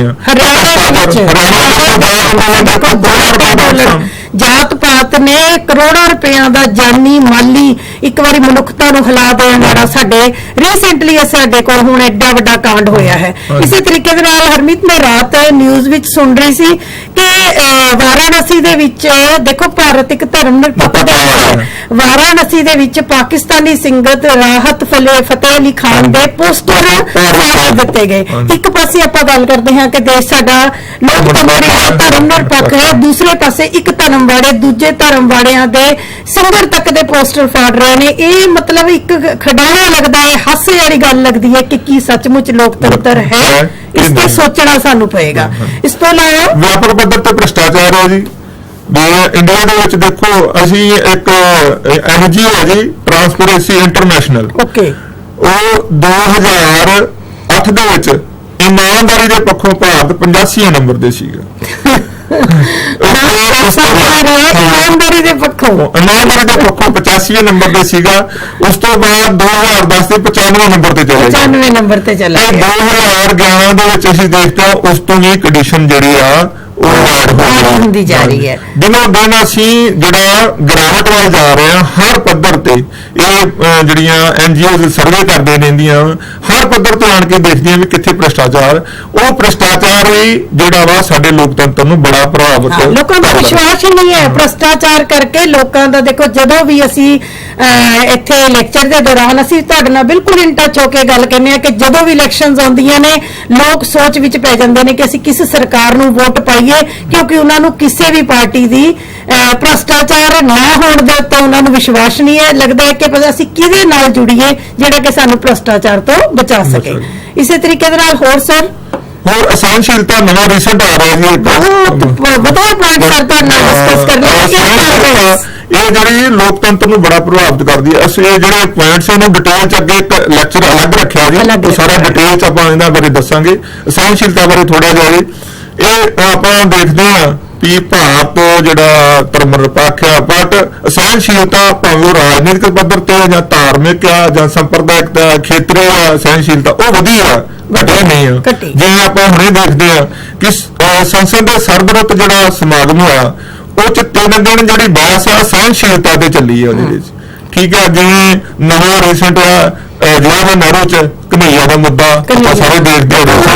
ਕਿੰਨਾ ਮਤਲਬ ਕਈ ਵਾਰੀ ਹਾਸਾ ਆਉਂਦਾ ਹੈ ਕਿ ਭਾਰਤ ਮਾਤਾ ਦੀ ਜੈ ਦਾ ਮੁੱਦਾ, ਕਿਸੇ ਗੱਲ ਨੂੰ ਲੈ ਕੇ ਆਪਾਂ ਬੈਸੀ ਜੰਨੇ ਕਿ ਭਾਰਤ ਮਾਤਾ ਦੀ ਜੈ ਅਸੀਂ ਜ਼ਬਰਦਸਤੀ ਕਹਾਣੀ ਹੈ, ਜਦੋਂ ਕਿ ਮੈਨੂੰ ਲੱਗਦਾ ਹੈ ਕਿ ਜੈ ਤਾਂ ਦਿਲ ਚ ਹੁੰਦੀ ਹੈ। ਇੱਕ ਦੇਸ਼ ਦੇ ਕੋਲ ਇੰਨੇ ਮੁੱਦੇ ਪਏ ਨੇ, ਗਰੀਬੀ, ਬੇਰੁਜ਼ਗਾਰੀ, ਭ੍ਰਸ਼ਟਾਚਾਰ, ਇੰਨੇ ਕੰਮ ਕਰਨ ਵਾਲੇ ਪਏ ਨੇ, ਉਹਨਾਂ ਤੇ ਵਿਚਾਰ ਹੋਣ ਦੀ ਬਜਾਏ ਸਾਡੇ ਦੇਸ਼ ਦੇ ਵਿੱਚ ਕਦੇ ਕਨਈਆ ਮੁੱਦਾ, ਕਦੇ ਭਾਰਤ ਮਾਤਾ ਦੀ ਜੈ ਦਾ ਮੁੱਦਾ, ਕਦੇ ਗਾਂ ਦਾ ਮੁੱਦਾ, ਮਤਲਬ ਏਦਾਂ ਦੇ ਮੁੱਦਿਆਂ ਤੇ ਅਸੀਂ ਬਹਿਸ ਕਰ ਰਹੇ ਹਾਂ ਜਿਹੜਿਆਂ ਤੇ ਕਰਨੀ ਚਾਹੀਦੀ ਹੈ, ਅਸੀਂ ਨਹੀਂ ਕਰ ਰਹੇ। ਇਨਟੋਲਰੈਂਸ ਦਾ, ਅਸਹਿਣਸ਼ੀਲਤਾ ਦਾ ਮਤਲਬ ਹੈ ਬੇਟੇ ਕਿ ਅਸੀਂ ਕਿਸੇ ਦੀ ਗੱਲ ਸੁਣਨ ਲਈ ਤਿਆਰ ਹੀ ਨਹੀਂ, ਸਾਡੇ ਵਿੱਚ ਸਹਿਣ ਸ਼ਕਤੀ ਹੀ ਨਹੀਂ ਹੈ। ਹਰ ਇੱਕ ਧਰਮ ਦੂਜੇ ਨੂੰ ਬਰਦਾਸ਼ਤ ਨਹੀਂ ਕਰ ਰਿਹਾ, ਹਰ ਇੱਕ ਬੰਦਾ ਦੂਸਰੇ ਨੂੰ ਬਰਦਾਸ਼ਤ ਨਹੀਂ ਕਰ ਰਿਹਾ। ਬਹੁਤ ਸੋਚਣ ਦੀ ਲੋੜ ਹੈ ਸਰ, ਇੱਥੇ ਬਿਲਕੁਲ ਜੀ, ਬਹੁਤ ਸੋਚਣ ਦੀ ਲੋੜ ਹੈ। ਤੋ ਅੱਗੇ ਸਾਡਾ ਆ ਜਾਂਦਾ ਜੀ, ਇਹ ਜਿਹੜਾ ਲੋਕਤੰਤਰ ਨੂੰ ਜੇ ਅਸੀਂ ਸਫਲ ਬਣਾਉਣਾ ਵਾ, ਉਹਦੇ ਲਈ ਸਾਨੂੰ ਇਹ ਸਰਕਾਰ ਦਾ ਨਹੀਂ ਜ਼ਿੰਮੇਵਾਰੀ, ਸਾਡੀ ਜ਼ਿੰਮੇਵਾਰੀ ਹੈ, ਇੱਕ ਹਰ ਨਾਗਰਿਕ ਦੀ ਜ਼ਿੰਮੇਵਾਰੀ ਹੈ। ਜੇ ਸਾਡਾ ਲੋਕਤੰਤਰ ਆ ਉਹਨੂੰ ਆਪਾਂ ਸਫਲ ਕਰਨਾ, ਉਹਦੇ 'ਚ ਸਾਡਾ ਕੀ ਯੋਗਦਾਨ ਹੋਵੇ, ਕਿ ਸਰਕਾਰ ਦਾ ਕੀ ਯੋਗਦਾਨ ਹੋਵੇ ਪਲੱਸ ਸਾਡਾ ਕੀ ਯੋਗਦਾਨ ਹੋਵੇ। ਸਾਡਾ ਕੀ ਯੋਗਦਾਨ ਹੋਵੇ। ਮੈਨੂੰ ਲੱਗਦਾ ਹੈ ਕਿ ਸਰਕਾਰ ਦੇ ਯੋਗਦਾਨ ਦੀ ਤਾਂ ਆਪਾਂ ਅਕਸਰ ਗੱਲ ਕਰਦੇ ਰਹਿੰਦੇ ਆ, ਅਸੀਂ ਆਪਣੀ ਗੱਲ ਕਰੀਏ। ਅਸੀਂ ਹਮੇਸ਼ਾ ਦੂਸਰੇ ਦੇ ਔਗਣ ਦੇਖਦੇ ਆ, ਅਸੀਂ ਆਪਣੇ ਆਪ ਨੂੰ ਚੇਂਜ ਕਰੀਏ। ਸਾਡੇ ਜੇ ਅਸੀਂ ਚਾਹੁੰਦੇ ਆ ਸਾਡਾ ਲੋਕਤੰਤਰ ਵਧੀਆ ਹੋਏ, ਸਾਨੂੰ ਵਿਦਿਆ ਦਾ ਪ੍ਰਸਾਰ ਕਰਨਾ ਪਏਗਾ। ਪਹਿਲਾਂ ਸਾਨੂੰ ਪੜ੍ਹੇ ਲਿਖੇ ਹੋਣਾ ਪਏਗਾ, ਦੂਸਰੀ ਗੱਲ ਸਾਨੂੰ ਸੁਚੇਤ ਹੋਣਾ ਪਏਗਾ, ਜਾਗਰੂਕ ਹੋਣਾ ਪਏਗਾ। ਮੈਨੂੰ ਲੱਗਦਾ ਹਰਮੀਤ ਜੀ ਹਰ ਗੱਲ ਨੂੰ ਇਹ ਦੇਖਣਾ ਪਏਗਾ ਕਿ ਜੇ ਸਾਨੂੰ ਕੋਈ ਭੜਕਾ ਰਿਹਾ ਹੈ, ਜੇ ਸਾਡੀ ਭਾਵਨਾਵਾਂ ਨੂੰ ਕੋਈ ਛੇੜ ਰਿਹਾ ਹੈ, ਤਾਂ ਉਸ ਗੱਲ ਦੇ ਪਿੱਛੇ ਅਸਲੀਅਤ ਕੀ ਹੈ। ਇਹ ਨਹੀਂ ਕਿ ਕਿਸੇ ਨੇ ਚੱਕਿਆ ਔਰ ਅਸੀਂ ਬੋਲਣ ਲੱਗੇ, ਕਿਸੇ ਨੇ ਇੱਕ ਪਾਰਟੀ ਨੇ ਕੋਈ ਗੱਲ ਕਹਿਤੀ, ਦੂਸਰੇ ਨੇ ਅਗਲਾ ਬਿਆਨ ਦੇਤਾ। ਨਹੀਂ, ਸਾਨੂੰ ਸੋਚਣ ਦੀ ਲੋੜ ਹੈ। ਬਿਆਨ ਦੇਣ ਜਿਹੜੀ ਹੈ, ਸੋਚ ਜਿਹੜੀ ਆ ਇਹ ਪੜ੍ਹਿਆ ਲਿਖਿਆ ਹੋਊਗਾ, ਉਹਦੇ ਨਾਲ ਹੀ ਜਿਹੜੀ ਸੋਚ ਡਿਵੈਲਪ ਹੋਵੇਗੀ, ਨਾਲ ਸਹਿਨਸ਼ੀਲਤਾ, ਸਹਿਯੋਗ ਦੀ ਭਾਵਨਾ ਹੋਵੇ। ਆਪਾਂ ਅੱਗੇ ਸਹਿਨਸ਼ੀਲਤਾ ਦੀ ਗੱਲ ਕੀਤੀ, ਹੁਣ ਸਹਿਨਸ਼ੀਲਤਾ ਸਾਡੇ ਚ ਕਿਸੇ ਦੀ ਗੱਲ ਸੁਣਨ ਦੀ ਕੈਪੈਸਿਟੀ ਆਪਾਂ ਕ੍ਰੀਏਟ ਕਰੀਏ ਤੇ ਨਾਲ ਸਹਿਯੋਗ ਕਰੀਏ, ਆਪਸ ਰਲ ਮਿਲ ਕੇ। ਇਸ ਜੇ ਲੋਕਤੰਤਰ ਨੂੰ ਸਫਲ ਕਰਨਾ, ਸਾਨੂੰ ਆਪਸ ਮਿਲ ਜੁਲ ਕੇ ਸਹਿਯੋਗ ਕਰਕੇ ਲੋਕਤੰਤਰ ਨੂੰ ਵਧੀਆ ਸਫਲ ਕਰ ਸਕਦੇ ਹਾਂ। ਆਰਥਿਕ ਸਮਾਨਤਾ ਹੋਵੇ, ਕੀ ਅਸੀਂ ਕੀ ਕਰ ਸਕਦੇ ਹਾਂ ਆਰਥਿਕ ਸਮਾਨਤਾ ਦੇ ਲਈ, ਉਹ ਸਾਨੂੰ ਦੱਸਣ ਦੀ ਜ਼ਰੂਰਤ ਹੈ। ਕਿਸੇ ਦਾ ਅਮੀਰ ਗਰੀਬ ਦੇ ਵਿੱਚ ਪਾੜਾ ਘੱਟ ਤੋਂ ਘੱਟ ਕਰੀਏ, ਗਰੀਬਾਂ ਦੀਆਂ ਲੋੜਾਂ ਮੈਕਸਿਮਮ ਪੂਰੀਆਂ ਕੀਤੀਆਂ ਜਾਣ, ਨਾਗਰਿਕ ਜਾਗਰੂਕ ਹੋਣ, ਉੱਚਾ ਨੈਤਿਕ ਆਚਰਣ ਹੋਵੇ ਲੋਕਾਂ ਦਾ ਵੀ, ਸਿਰਫ ਨੇਤਾਵਾਂ ਦਾ ਨਹੀਂ। ਅਸੀਂ ਨੇਤਾਵਾਂ ਦਾ ਆਚਰਣ ਉੱਚਾ ਚਾਹੁੰਦੇ ਆ, ਉਹਨਾਂ ਤੋਂ ਪਹਿਲਾਂ ਸਾਡਾ ਨੈਤਿਕ ਆਚਰਣ ਬਹੁਤ ਉੱਚਾ ਹੋਣਾ ਚਾਹੀਦਾ ਹੈ। ਅਸੀਂ ਦੂਸਰੇ ਦੀ ਗਲਤੀ ਦੇਖਣ ਤੋਂ ਪਹਿਲੇ ਆਪਣੇ ਆਪ ਨੂੰ ਪਰਖੀਏ, ਤਾਂ ਹੀ ਸਾਡਾ ਲੋਕਤੰਤਰ ਵਧੀਆ ਚੱਲ ਸਕਦਾ। ਇਸ ਤੋਂ ਇਲਾਵਾ ਸਰ, ਇਸ ਤੋਂ ਇਲਾਵਾ ਜੀ ਸਵਸਥ ਦਲ ਪ੍ਰਣਾਲੀ, ਇਹ ਸਰਕਾਰਾਂ ਦਾ ਕੰਮ ਹੈ ਵੀ ਜਿਹੜੇ ਰਾਜਨੀਤਿਕ ਦਲ ਆ ਉਹ ਵਧੀਆ ਆਪਣਾ ਬੇਸ ਬਣਾ ਕੇ ਫੇਰ ਹੀ ਚੱਲਣ। ਜਿਵੇਂ ਲਾਇਡ ਬ੍ਰਾਈਸ ਨੇ ਕਹਿਤਾ ਵੀ ਲੋਕਤੰਤਰ ਦੀ ਸਫਲਤਾ ਦੇ ਲਈ ਸਾਨੂੰ ਜਿਹੜੇ ਆ ਰਾਜਨੀਤਿਕ ਦਲ ਤੇ ਚਾਹੀਦੇ ਆ, ਪਰ ਉਹਦਾ ਅਲਟਰਨੇਟਿਵ ਕਿਸੇ ਨੇ ਨਹੀਂ ਦੱਸਿਆ ਵੀ ਰਾਜਨੀਤਿਕ ਦਲ ਜੇ ਆਪਾਂ ਕਹਿੰਦੇ ਵੀ ਮਾੜੇ ਹੁੰਦੇ ਆ, ਇਹਨਾਂ ਤੋਂ ਬਿਨਾਂ ਲੋਕਤੰਤਰ ਚੱਲ ਵੀ ਨਹੀਂ ਸਕਦਾ। ਕਿਵੇਂ ਚਲਾਈਏ ਉਹ ਸਾਡੇ ਲਈ ਜਿਹੜੀ ਆ ਸਥਾਨਕ ਸਵੈ ਸ਼ਾਸਨੀ ਸਰਕਾਰਾਂ ਵਾ, ਉਹਨਾਂ ਨੂੰ ਮਜ਼ਬੂਤ ਕਰੀਏ। ਥੱਲੇ ਲੈਵਲ ਤੇ ਜਿਹੜੇ ਗਰਾਊਂਡ ਲੈਵਲ ਤੇ ਆ, ਅਸੀਂ ਉਹਨਾਂ ਦੀ ਪਾਰਟਿਸਿਪੇਸ਼ਨ ਵੱਧ ਤੋਂ ਵੱਧ ਕਰੀਏ। ਜਿਹੜਾ ਵੋਟ ਦਾ ਅਧਿਕਾਰ ਸਾਨੂੰ ਮਿਲਿਆ ਉਹਦਾ ਸਹੀ ਪ੍ਰਯੋਗ ਕਰੀਏ। ਜੇ ਸਹੀ ਸਰਕਾਰ ਕੰਮ ਕਰ ਰਹੀ ਹੈ ਉਸ ਨੂੰ ਅਸੀਂ ਚੁਣੀਏ, ਜੇ ਨਹੀਂ ਕਰ ਰਹੀ ਤੇ ਉਸ ਨੂੰ ਅਸੀਂ ਬਦਲ ਵੀ ਸਕਦੇ ਹਾਂ। ਇਹ ਸਾਡੇ ਕੋਲ ਬੜੀ ਤਗੜੀ ਪ੍ਰੋਵੀਜ਼ਨ ਆ ਕਿ ਜੇ ਸਰਕਾਰ ਸਹੀ ਕੰਮ ਨਹੀਂ ਕਰਦੀ तो उसਨੂੰ ਅਸੀਂ ਬਦਲੀਏ। ਹਾਂ, ਇੱਕ ਹੋਰ ਬਹੁਤ ਸੋਹਣਾ ਪੁਆਇੰਟ ਬੱਚੇ ਹੈ ਕਿ ਸੰਸਦ ਦੇ ਮੈਂਬਰਾਂ ਦੀ ਯੋਗਤਾ ਘੱਟੋ ਘੱਟ ਯੋਗਤਾ ਬਹੁਤ ਫਿਕਸ ਹੋਵੇ। ਦੇਖੋ, ਅਸੀਂ ਇੱਕ ਪੀਐਨ ਦੇ ਲਈ ਵੀ ਯੋਗਤਾ ਹੈ, ਇੱਕ ਟਾਈਪਿਸਟ ਦੇ ਲਈ ਯੋਗਤਾ ਹੈ, ਇੱਕ ਸਿਪਾਹੀ ਭਰਤੀ ਹੋਣਾ ਹੈ, ਤੇ ਦੇਖੋ ਅਸੀਂ ਇੱਕ ਸੰਸਦ ਦੇ ਮੈਂਬਰ ਜਿਨ੍ਹਾਂ ਨੇ ਪੂਰਾ ਦੇਸ਼ ਚਲਾਣਾ ਹੈ, ਜਿਨ੍ਹਾਂ ਨੇ ਪੂਰਾ ਕੰਟਰੀ ਦਾ ਭਾਰ ਜਿਨ੍ਹਾਂ ਦੇ ਮੋਢਿਆਂ ਤੇ ਹੈ, ਉਹਨਾਂ ਦੇ ਲਈ ਵੀ ਇੱਕ ਯੋਗਤਾ ਫਿਕਸ ਹੋਣੀ ਚਾਹੀਦੀ ਹੈ। ਜਿਵੇਂ ਹਰਿਆਣੇ 'ਚ ਕੀਤਾ ਜੀ, ਬੜਾ ਵਧੀਆ ਡਿਸੀਜਨ ਕੀਤਾ ਹਰਿਆਣਾ ਸਰਕਾਰ ਨੇ। ਉਹਨਾਂ ਨੇ ਪੰਚਾਇਤ ਦੀ ਇਲੈਕਸ਼ਨ ਦੇ ਲਈ 10 ਮੈਟ੍ਰਿਕ ਜਿਹੜੀ ਹੈ ਕੁਆਲੀਫਿਕੇਸ਼ਨ ਫਿਕਸ ਕਰ ਦਿੱਤੀ ਹੈ। ਸੋ ਅਸੀਂ ਚਾਹੁੰਦੇ ਹਾਂ ਵੀ ਇਸ ਤਰ੍ਹਾਂ ਦੀ ਐਮਪੀਜ਼ ਦੇ ਲਈ ਐਮਐਲਏ ਦੀ ਵੀ ਯੋਗਤਾ ਫਿਕਸ ਹੋਵੇ। ਹਾਂ, ਬਹੁਤ ਜ਼ਰੂਰੀ ਹੈ, ਇਹ ਵੀ ਬੱਚੇ ਬਹੁਤ ਜ਼ਰੂਰੀ ਹੈ। ਸੋ ਇਹਨਾਂ ਸਾਰੀਆਂ ਗੱਲਾਂ ਦੇ ਉੱਤੇ ਸੁਧਾਰ ਕਰਕੇ ਅਸੀਂ ਕੀ ਕਰ ਸਕਦੇ ਹਾਂ, ਵਧੀਆ ਲੋਕਤੰਤਰ ਨੂੰ ਮੇਨਟੇਨ ਕਰ ਸਕਦੇ ਹਾਂ। ਹੁਣ ਮੈਨੂੰ ਲੱਗਦਾ ਹੈ ਹਰਮੀਤ ਜੀ, ਇਹ ਇੰਨਾ ਲੋਕਤੰਤਰ ਤੇ ਅਸੀਂ ਚਰਚਾ ਕਰ ਲਈ ਹੈ। ਤੁਹਾਨੂੰ ਕੀ ਲੱਗਦਾ ਹੈ ਬੱਚਿਓ, ਤੁਹਾਡੇ ਤੋਂ ਵੀ ਅਸੀਂ ਪੁੱਛ ਰਹੇ ਹਾਂ, ਤੁਹਾਨੂੰ ਕੀ ਲੱਗਦਾ ਹੈ ਕਿ ਇੰਨੇ ਤੱਤ ਹੋਣ ਦੇ ਬਾਵਜੂਦ ਕੀ ਭਾਰਤ ਵਿੱਚ ਲੋਕਤੰਤਰ ਦਾ ਭਵਿੱਖ ਸੁਰੱਖਿਅਤ ਹੈ? ਕੀ ਭਾਰਤ ਵਿੱਚ ਲੋਕਤੰਤਰ ਲੰਬੇ ਸਮੇਂ ਦਾ ਘੋੜਾ ਹੈ, ਚੱਲਣਾ ਚਾਹੀਦਾ ਹੈ ਜਾਂ ਆਪਾਂ ਨੂੰ ਚੇਂਜ ਕਰ ਦੇਣਾ ਚਾਹੀਦਾ ਹੈ? ਕੀ ਚੇਂਜ ਹੋ ਸਕਦਾ ਹੈ ਸਰ? ਇਹ ਨਹੀਂ ਜੀ, ਇਹ ਤੇ ਸਾਡੀਆਂ ਪ੍ਰੋਵੀਜ਼ਨ ਜੀ ਇਦਾਂ ਦੀਆਂ ਵਾ, ਚੇਂਜ ਹੋਣਾ ਤੇ ਬੜੀ ਸਾਡਾ ਵਧੀਆ ਲੋਕਤੰਤਰ ਚੱਲ ਰਿਹਾ ਜੀ। ਸੰਸਾਰ ਦੇ ਜਿਹੜੇ ਦੇਸ਼ ਆ ਉਹ ਮੰਨਦੇ ਆ, ਇਵਨ ਕਿ ਅਮਰੀਕਾ ਵਰਗੇ ਦੇਸ਼ ਵੀ ਇੰਡੀਆ ਨੂੰ ਹੀ ਸਭ ਤੋਂ ਵੱਡਾ ਲੋਕਤੰਤਰੀ ਦੇਸ਼ ਮੰਨਦੇ।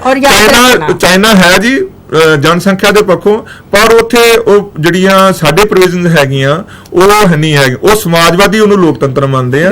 ਸਾਡਾ ਲੋਕਤੰਤਰ ਵਧੀਆ ਢੰਗ ਨਾਲ ਚੱਲ ਰਿਹਾ ਤੇ ਸਾਡੇ ਜਿਹੜੇ ਆਪਾਂ ਦੇਖਦੇ ਆ ਵੀ 16ਵੀਂ ਲੋਕ ਸਭਾ ਦੀ ਇਲੈਕਸ਼ਨ ਹੋਈ ਆ ਜੀ, ਸਾਡੇ ਤਕਰੀਬਨ 81 ਕਰੋੜ ਵੋਟਰ ਨੇ, ਉਹਨਾਂ ਨੇ ਆਪਣਾ 54 ਕਰੋੜ ਵਿੱਚੋਂ ਵੋਟਰ ਨੇ ਜਿਨ੍ਹਾਂ ਨੇ ਆਪਣਾ ਸੂਝ-ਬੂਝ ਨਾਲ ਪ੍ਰਯੋਗ ਵੋਟ ਦਾ ਅਧਿਕਾਰ ਦਾ ਪ੍ਰਯੋਗ ਕੀਤਾ ਵਾ, ਉਹਨਾਂ ਨੇ ਵਧੀਆ ਸਰਕਾਰ ਆਪਣੇ ਵੱਲੋਂ ਚੁਣੀ ਆ। ਠੀਕ ਹੈ, ਸੋ ਇਹ ਜਿਹੜਾ ਭਵਿੱਖ ਆ ਭਾਰਤ ਵਿੱਚ ਲੋਕਤੰਤਰ ਦਾ ਭਵਿੱਖ ਅਸੀਂ ਡਿਸਕਸ ਕਰਦੇ ਹਾਂ ਵੀ ਵਧੀਆ ਅੱਜ ਭਵਿੱਖ ਆ, ਜੇ ਸਾਨੂੰ ਥੋੜਾ ਸੁਚੇਤ ਹੋਣ ਦੀ ਲੋੜ ਹੈ। ਵੈਸੇ ਵੀ ਜੇ ਕਿਸੇ ਚੀਜ਼ 'ਚ ਸਮੱਸਿਆ ਆ ਜਾਏ ਤਾਂ ਉਸ ਚੀਜ਼ ਨੂੰ ਖਤਮ ਕਰਨ ਦੀ ਬਜਾਏ ਜੇ ਸਰੀਰ ਤੇ ਫੋੜਾ ਨਿਕਲ ਜੇ ਤਾਂ ਫੋੜੇ ਦਾ ਇਲਾਜ ਮੈਨੂੰ ਲੱਗਦਾ ਹੈ ਆਪਾਂ ਨੂੰ ਕਰਨਾ ਚਾਹੀਦਾ, ਨਾ ਕਿ ਉਹ ਬਾਹ ਵੱਢ ਦੇਣੀ ਚਾਹੀਦੀ ਹੈ। ਸੇ ਅਸੀਂ ਲੋਕਤੰਤਰ is the best farm of government, ਸਾਡੇ ਸੰਵਿਧਾਨ ਵਾਲਿਆਂ ਨੇ ਸਾਨੂੰ ਇਹ ਦਿੱਤਾ ਹੈ।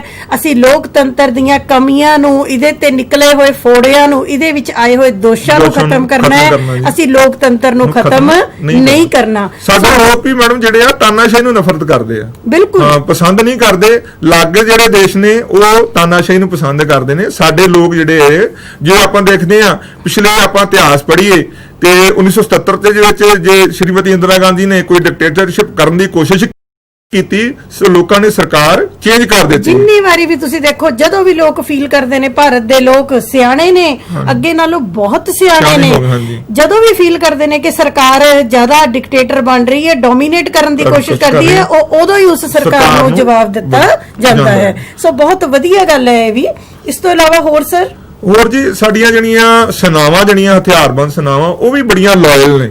ਆਪਾਂ ਗੁਆਂਢੀ ਦੇਸ਼ਾਂ ਵਿੱਚ ਦੇਖਦੇ ਹਾਂ, ਨੇਪਾਲ ਹੈ, ਜਿਸ ਤਰ੍ਹਾਂ ਪਾਕਿਸਤਾਨ ਆ, ਬੰਗਲਾਦੇਸ਼ ਆ, ਉਹ 'ਚ ਸੈਨਾਵਾਂ ਜਿਹੜੀਆਂ ਵਿਦਰੋਹ ਕਰ ਦਿੰਦੀਆਂ ਵਾ, ਬਟ ਸਾਡੀਆਂ ਜਿਹੜੀਆਂ ਹਥਿਆਰਬੰਦ ਸੈਨਾਵਾਂ ਨੇ ਉਹ ਵੀ ਲਾਇਲ ਨੇ ਦੇਸ਼ ਪ੍ਰਤੀ, ਉਹ ਦੇਸ਼ ਦਾ ਸਤਿਕਾਰ ਕਰਦੀਆਂ ਨੇ, ਉਹ ਇਸ ਪਰੰਪਰਾ, ਲੋਕਤੰਤਰੀ ਪਰੰਪਰਾ ਦਾ ਸਤਿਕਾਰ ਵੀ ਕਰਦੀਆਂ ਨੇ। ਸੋ ਇਸ ਤੋਂ ਇਲਾਵਾ ਮੈਕਸਿਮਮ ਵਿਦਿਆ ਦਾ ਪ੍ਰਸਾਰ ਕੀਤਾ ਜਾਵੇ। ਮੈਨੂੰ ਲੱਗਦਾ ਹੈ ਕਿ ਸਾਰੀਆਂ ਗੱਲਾਂ ਇੱਕ ਪਾਸੇ ਨੇ, ਤੁਸੀਂ ਆਪਣਾ ਸੁਧਾਰ ਕਰੋ। ਬਿਲਕੁਲ, ਜੇ ਨਾਗਰਿਕ ਦੇਖੋ, ਅਸੀਂ ਪਹਿਲਾਂ ਹਰਮੀਤ ਇਸ ਗੱਲ ਨੂੰ ਡਿਸਕਸ ਕਰ ਚੁੱਕੇ ਹਾਂ ਕਿ ਲੋਕਤੰਤਰ ਉਹ ਸਰਕਾਰ ਹੈ ਜਿਸ ਵਿੱਚ ਹਰ ਵਿਅਕਤੀ ਦਾ ਹਿੱਸਾ ਹੈ। ਬਹੁਤ ਇੱਥੇ ਆ ਕੇ ਮੈਨੂੰ ਲੱਗਦਾ ਹੈ ਕਿ ਗੱਲ ਚਰਚਾ ਖਤਮ ਹੋ ਜਾਂਦੀ ਹੈ। ਜਿਸ ਸਰਕਾਰ ਦੇ ਵਿੱਚ ਤੁਹਾਡਾ ਸਭ ਦਾ ਹਿੱਸਾ ਹੈ, ਕਿਉਂ ਨਾ ਅਸੀਂ ਉਸ ਸਰਕਾਰ ਨੂੰ ਸਾਰੇ ਰਲ ਕੇ ਠੀਕ ਕਰੀਏ, ਕਿਉਂ ਨਾ ਅਸੀਂ ਉਸ ਢਾਂਚੇ ਨੂੰ ਠੀਕ ਕਰੀਏ, ਸਾਡੀ ਸਭ ਦੀ ਜ਼ਿੰਮੇਵਾਰੀ ਹੈ। ਸੋ ਜੇ ਆਪਾਂ ਇਸ ਗੱਲ ਦੇ ਉੱਤੇ ਚਰਚਾ ਕਰਨੀ ਵੀ ਚਾਹੀਏ ਕਿ ਕੀ ਭਾਰਤ ਵਿੱਚ ਸਾਨੂੰ ਲੋਕਤੰਤਰ ਖਤਮ ਕਰ ਦੇਣਾ ਚਾਹੀਦਾ ਹੈ ਜਾਂ ਕੋਈ ਹੋਰ ਢਾਂਚਾ ਹੋਣਾ ਚਾਹੀਦਾ, ਤਾਂ ਇਹ ਮੈਨੂੰ ਲੱਗਦਾ ਹੈ ਕਿ ਬਹੁਤੀ ਚਰਚਾ ਵਾਲਾ ਵਿਸ਼ਾ ਨਹੀਂ ਹੈ। ਸਾਨੂੰ ਇਹ ਪਤਾ ਹੀ ਹੈ ਕਿ ਅਸੀਂ ਭਾਰਤ ਵਿੱਚ ਲੋਕਤੰਤਰ ਨੂੰ ਸੁਰੱਖਿਅਤ ਰੱਖਣਾ ਹੈ ਤੇ ਇਹਨਾਂ ਨੂੰ ਬੜੇ ਵਧੀਆ ਤਰੀਕੇ ਨਾਲ ਪੇਸ਼ ਕਰਨਾ, ਅਸੀਂ ਵਧੀਆ ਤਰੀਕੇ ਨਾਲ ਇਹਨੂੰ ਚਲਾਉਣਾ ਵਾ। ਸੋ ਬੱਚੇ, ਇਹ ਬਹੁਤ ਵਧੀਆ ਸੀ। ਰਾਜਨੀਤਿਕ ਦਲਾਂ ਦੇ ਵਿੱਚ ਸੁਧਾਰ ਹੋਵੇ, ਸਾਡੇ ਨੇਤਾਵਾਂ ਵਿੱਚ ਸੁਧਾਰ ਹੋਵੇ। ਸਭ ਤੋਂ ਵੱਡੀ ਗੱਲ ਹਰਮੀਤ, ਸਾਡੀ ਸੋਚ ਦੇ ਵਿੱਚ ਜਿਹੜਾ ਵਾ ਇਹ ਜਿਹੜਾ ਹੈ, ਇਹ ਸੋਚ ਤਰਕਪੂਰਨ ਸੋਚ ਹੋਵੇ। ਹਰ ਗੱਲ ਨੂੰ ਕਿਸੇ ਦੇ ਮਗਰ ਨਾ ਲੱਗੋ, ਸੋਚੋ, ਵਿਚਾਰੋ ਅਤੇ ਫਿਰ ਉਹਦੇ ਬਾਰੇ ਵਿੱਚ ਕਿਸੇ ਨਤੀਜੇ ਦੇ ਉੱਤੇ ਪਹੁੰਚੋ। ਸੋ ਬਹੁਤ ਮੈਨੂੰ ਲੱਗਦਾ ਸਮਾਂ ਹੋ ਗਿਆ ਹੈ, ਸਾਡੀ ਚਰਚਾ ਖਤਮ ਹੋਣ ਤੇ ਆ ਰਹੀ ਹੈ। ਸੋ ਬੱਚੇ, ਅਸੀਂ ਤੁਹਾਡੇ ਨਾਲ ਇੱਕ ਵਾਰੀ ਫੇਰ ਅੱਜ ਹਰਮੀਤ ਸਰ ਦਾ ਬਹੁਤ ਬਹੁਤ ਧੰਨਵਾਦ ਕਰਦੇ ਹਾਂ। ਤੇ ਮੈਨੂੰ ਲੱਗਦਾ ਹੈ ਕਿ ਚਰਚਾ ਸਾਨੂੰ ਜ਼ਰੂਰ ਤੁਸੀਂ ਦੱਸਣਾ ਹੈ, ਅਧਿਆਪਕ ਸਹਿਬਾਨ ਵੀ ਅਤੇ ਬੱਚਿਆਂ ਨੇ, ਕਿ ਤੁਹਾਨੂੰ ਇਹ ਲੈਕਚਰ ਚਰਚਾ ਦੇ ਵਿਸ਼ੇ ਦੇ ਨਾਲ ਜਿਵੇਂ ਅਸੀਂ ਲੈਕਚਰ ਕੀਤਾ ਹੈ, ਇਹ ਤੁਹਾਨੂੰ ਕਿਵੇਂ ਲੱਗਿਆ ਹੈ। ਇਸ ਤੋਂ ਇਲਾਵਾ ਕਿਸੇ ਗਲਤੀ ਲਈ ਅਸੀਂ ਦੋਨੋਂ ਮਾਫੀ ਮੰਗਦੇ ਹਾਂ ਤੇ ਉਮੀਦ ਕਰਦੇ ਹਾਂ ਤੁਹਾਡੇ ਤੋਂ ਵਧੀਆ ਫੀਡਬੈਕ ਦੀ ਵੀ। ਜੋ ਸੁਝਾਅ ਨੇ ਸਾਡੇ ਲਈ ਫੀਡਬੈਕ ਵਧੀਆ ਆਏਗਾ। ਅਸੀਂ ਅੱਗਾ ਲੈਕਚਰ ਜਿਹੜਾ ਨੈਕਸਟ ਲੈਕਚਰ ਹੋਏਗਾ ਉਹ ਇਸ ਤੋਂ ਵਧੀਆ ਤਿਆਰ ਕਰਨ ਦੀ ਕੋਸ਼ਿਸ਼ ਕਰਾਂਗੇ। ਸੋ ਤੁਸੀਂ ਇਹਨੂੰ ਗੱਲਾਂ ਦੇ ਵਿੱਚ ਲੋਕਤੰਤਰ ਬਾਰੇ ਜਾਣਿਆ, ਇਹਦੇ ਲਈ ਤੁਹਾਡੇ ਸਭ ਅਸੀਂ ਧੰਨਵਾਦੀ ਹਾਂ। ਬਹੁਤ ਬਹੁਤ ਥੈਂਕਸ।